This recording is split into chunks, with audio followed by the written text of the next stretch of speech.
স্বাভাবিক মৃত্যু যে মারা গেছে উনার যদি কেউ মারা ফেলাইতো উনি কি আপনার লোকজনের জানাইতো না। এক বিরল ঘটনার সাক্ষী হয়ে রইল এলাকাবাসী। স্বামীর সাধারণ মৃত্যুর 7 দিন পর স্ত্রী করল হত্যা মামলা। শেরপুর জেলার নকলা থানাধীন চিতলিয়া আনন্দপুর বাজারের বাসিন্দা ছিলেন মফিজউদ্দিন। তার মৃত্যু হয় 2024 সালের 29 ফেব্রুয়ারি। মৃত্যুর সংবাদ মাইকিং করা হয় মসজিদে এবং এলাকাবাসীর উপস্থিতিতে করা হয় জানাজা এবং লাশ দাফনের কাজ। মফিজউদ্দিনের মৃত্যুর 7 দিন পর 2024 সালের 7 মার্চ মফিজউদ্দিনের স্ত্রী শিউলি বেগম বাদী হয়ে করেন নূর আলম সহ 5 জন আসামি করে একটি হত্যা মামলা। ঘটনার সূত্রে জানা যায় মফিজউদ্দিন মারা যাওয়ার 3 মাস আগে 2023 সালের 25শে ডিসেম্বর আপন ভাতিজা নূর আলম গঙ্গয়ের সাথে জমি নিয়ে বিরোধ হয়। বিরোধের জেরে মফিজউদ্দিনের ছেলে সোহেল গঙ্গয়ের সাথে মারামারি হয়। মারামারির বিষয় নিয়ে সিআর আমলি আদালত নকলা কোর্টে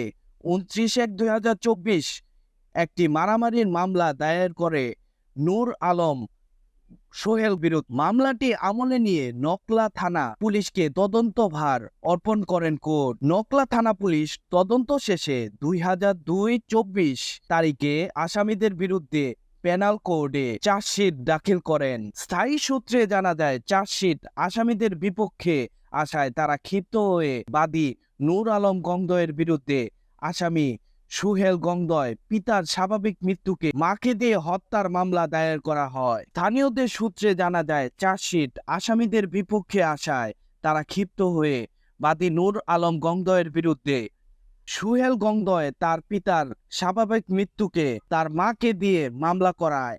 এলাকাবাসী আরও জানায় মফিজউদ্দিন দীর্ঘদিন যাবৎ বিভিন্ন অসুস্থতায় ভুগছিলেন। তার লিভারে পানি জমেছিল। এ অবস্থায় মফিজউদ্দিনের মৃত্যু হয়। ভুক্তভোগীর পরিবার এবং স্থানীয় জনগণের দাবি এই মিথ্যা মামলা সুষ্ঠু তদন্ত করা হোক।